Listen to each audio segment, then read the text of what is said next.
Seriously? What time is it?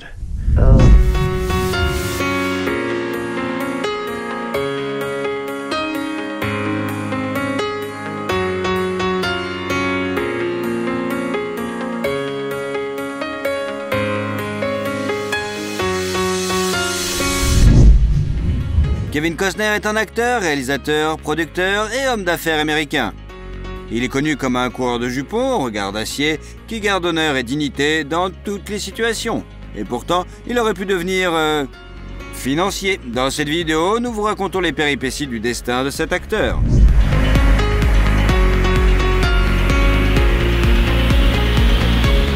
Kevin Costner, comment vit le principal acteur de Bodyguard d'Hollywood et combien il gagne?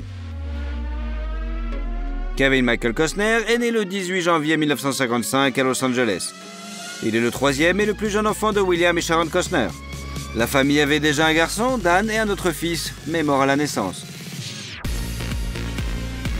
Costner Senior a travaillé comme ingénieur électricien, puis a été promu à la télé des services publics. Et Sharon a travaillé au ministère de la Santé. En raison du travail de son père, la famille déménage souvent d'une ville californienne à l'autre.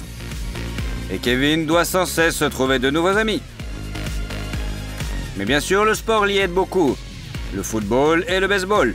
En outre, le garçon allait souvent à la pêche avec papa et son frère. Construisait des cabanes dans les arbres, prenait des leçons de piano, écrivait des poèmes et chantait dans une chorale baptiste. L'acteur a admis qu'il avait grandi comme un fauteur de troubles, mais pas comme un rebelle. Il ne voulait pas être la cause de l'anxiété de ses parents, surtout après que son frère aîné ait été appelé à servir au Vietnam. Après avoir obtenu son diplôme, le jeune homme, sur l'insistance de son papa, entre à l'Université d'État de Californie, où il se spécialise dans le marketing et la finance. Il étudie bien, travaille à temps partiel comme skipper d'une croisière, dans la jungle, à Disneyland, et en dernière année, s'inscrit au cours de théâtre.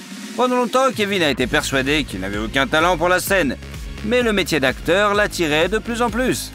En fin de compte, c'est ce qui a déterminé le destin futur du jeune homme. Après avoir obtenu son diplôme universitaire en 1978, Kevin a épousé sa camarade de classe Cindy Silva. Costner a décrit sa première épouse comme une femme très belle et douce, qui était plus intelligente que lui. Elle réunissait tout ce qu'il aimait chez les femmes. Au retour de leur lune de miel avec Cindy, Kevin a rencontré le célèbre acteur Richard Burton dans l'avion. Cette rencontre fugace devient fatale, car Burton conseille au jeune homme d'abandonner tous ses autres cours s'il veut vraiment devenir un acteur.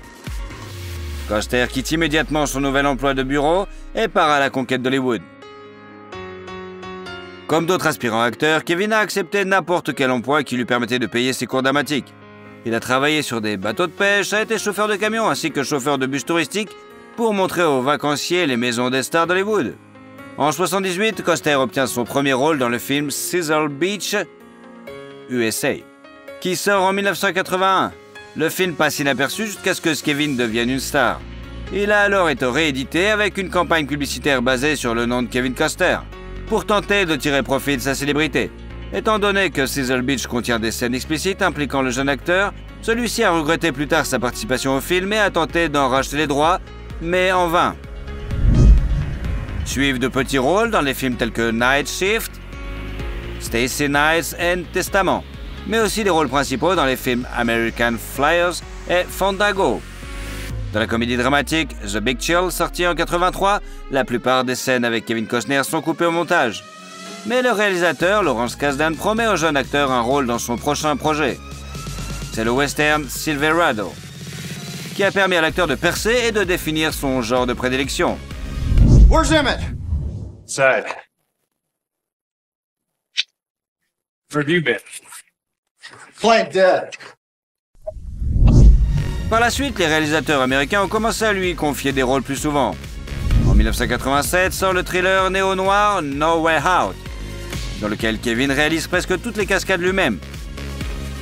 Un peu plus tard, il a joué dans le drame policier Les Intouchables, qui raconte l'histoire d'un groupe d'agents qui ont aidé à renverser le gangster Al Capone.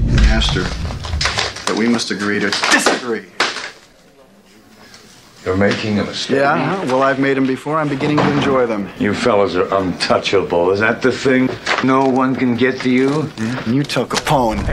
Pour ce rôle, Costner a été approuvé en raison de sa réputation de gentil destiné à contraster avec Robert De Niro. Un véritable agent des Incorruptibles a aidé Kevin à entrer dans son rôle. Bientôt, grâce à son physique préservé depuis l'école, l'acteur obtient le rôle principal dans le mélodrame Bull Durham, qui raconte l'histoire d'un entraîneur de baseball. Pour ce rôle, Kevin a reçu 1,5 million de dollars. Viennent ensuite le drame fantastique Fields of Dream et le thriller d'action Revenge, qui deviennent un véritable événement dans le monde du cinéma et placent le jeune acteur sur un pied d'égalité avec les plus grandes stars hollywoodiennes. Kevin Costner y joue le rôle d'un ancien pilote militaire qui tombe amoureux de la femme de son vieil ami, un mafieux mexicain. Costner a également joué le rôle de producteur exécutif dans ce projet. To my surprise, my deep surprise, it's harder to say goodbye than I thought. Au même moment sortait le drame policier The Gun Runner, tourné en 1984. On ne sait pas s'il aurait vu le jour sans la montée en puissance de Kevin Costner. En 1990, Costner a fait des études en tant que réalisateur en réalisant un drame historique sur les événements de la guerre de sécession, Danse avec les loups. Il y joue également le rôle principal d'un officier pour qui la tribu indienne est devenue une famille. Is the coffee not good? It's too strong, maybe. Too strong, maybe.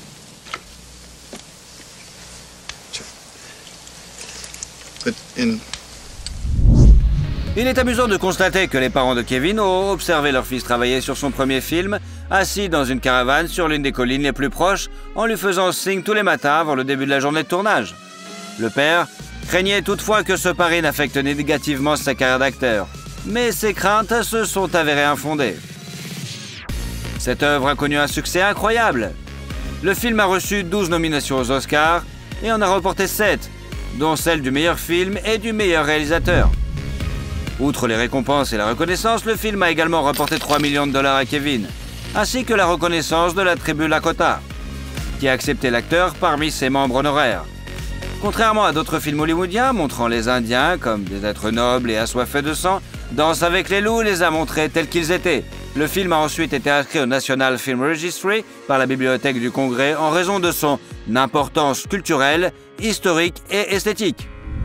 La série du succès s'est poursuivie avec la sortie du film d'aventure Robin des Bois, Prince des voleurs. En 1991, apparemment, il a tiré une leçon de l'expérience désagréable de Cecil Beach, car dans la scène où son personnage apparaît nu, l'acteur a décidé de faire appel à une doublure.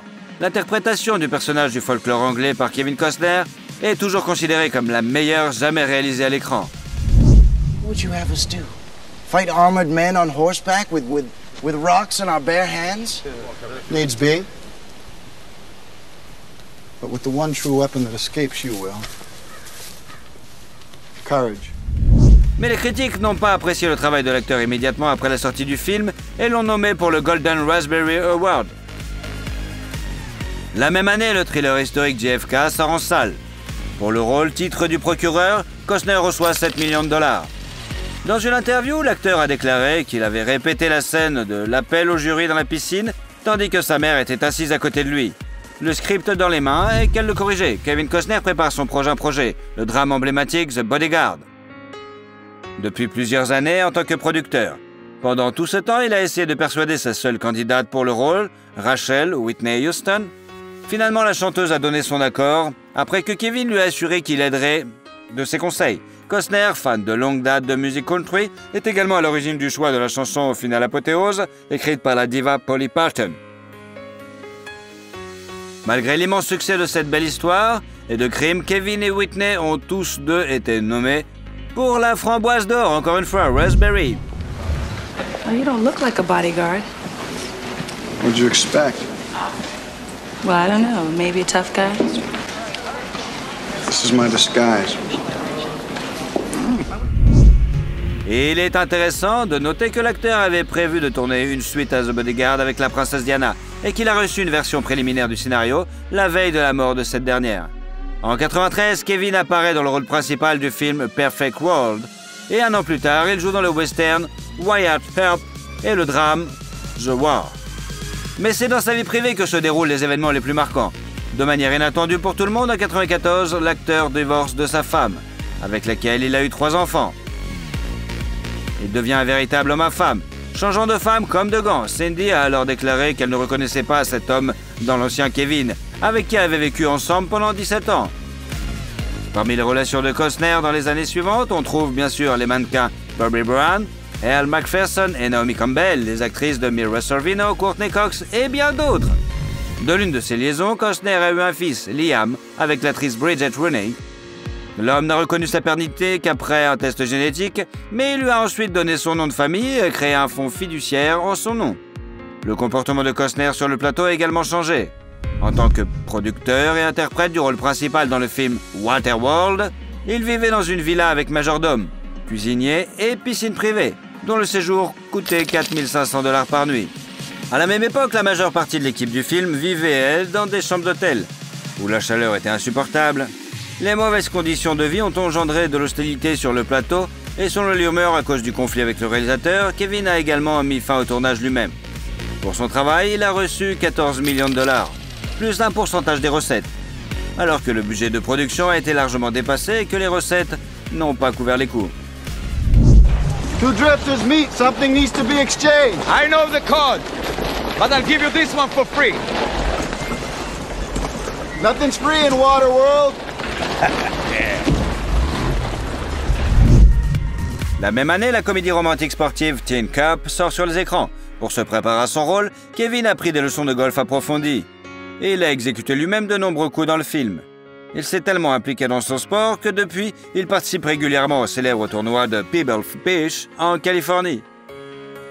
En outre, il a joué au golf avec plusieurs présidents américains, Ronald Reagan et George Bush. Dans les années 90, Costner a commencé à se produire en tant que chanteur de country rock. Plusieurs années plus tard, il formera le groupe Kevin Costner and Mother West, qui sortira plusieurs albums et effectuera même une tournée mondiale en 2007. Le deuxième projet de Costner en tant que réalisateur, le film d'action post-apocalypse The Postman, en sorti en 1997, a échoué lamentablement au box-office. Outre l'échec commercial, le film était également censé remporter les 5 nominations pour la Framboise d'Or. Pourtant, pour le bien du facteur, Kevin a refusé le rôle du président des États-Unis dans la super production Air Force One. Ce rôle avait été écrit spécialement pour l'acteur, mais il l'a lui-même proposé à Harrison Ford. Outre Costner, les 3 enfants de l'acteur issus de son premier mariage ont également joué dans Le Facteur. Annie, Lily et Joe. Tous travaillaient encore dans l'industrie cinématographique. En 1999, l'acteur a joué dans les films Play It to Be the Born and For Love of the Game. Il est intéressant de noter que dans ce dernier, Costner était censé apparaître à nouveau tout nu, mais cette scène a suscité des rires lors de la projection test et a donc été coupée. Un autre film de cette année, l'histoire d'amour Message in the Bottle, redonne à Kevin l'image d'un coureur de jupons robuste et gagne l'amour du public. Loudmouth asshole. What'd you say? I didn't know I was talking to you, Johnny. Viennent ensuite les films 13 jours avec un cachet de 15 millions $, 300 miles de Graceland et le thriller surnaturel Dragonfly. Le studio MGM refuse de produire ce dernier, estimant que le cachet de 15 millions $ de Costner est un petit peu surévalué. Les droits ont ensuite été rachetés par Universal, mais le film a fait un flop.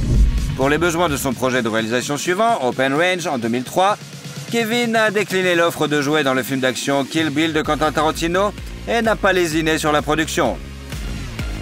À sa demande, les décors de la ville ont été construits à l'écart des zones habitées, ce qui a coûté $1 million. Et 40 000 $ supplémentaires ont été dépensés pour la construction de la route menant au lieu de tournage. La même année, l'acteur a reçu une étoile sur le World Walk of Fame et en septembre 2004, il a épousé Christine Borgarter, mannequin et créatrice de sacs à main. Il avait rencontré la jeune fille sur le terrain de golf à la fin des années 90 et en 2002, le couple était séparé pour une courte période. Kevin n'était pas sûr de vouloir d'autres enfants, de peur de mourir avant qu'il ne grandisse. Et Christine est partie. Rapidement, l'homme s'est rendu compte que le désir d'être avec sa bien-aimée l'emportait sur toutes ses craintes et il a revu son opinion sur les enfants. Aujourd'hui, le couple élève 3 enfants. Au cours des années suivantes, la filmographie de Kevin Costner s'est enrichie des films The Upside of Anger, Rumor Has It and The Guardian, Dans le thriller psychologique Mr. Brooks, l'acteur a joué un rôle inhabituel, celui d'un tueur cynique et calculateur qui se cache derrière la personnalité d'un homme d'affaires respectable. Have missed this. We are going to have so much. This is the last time, Marshall. Understand me. It's the very last time.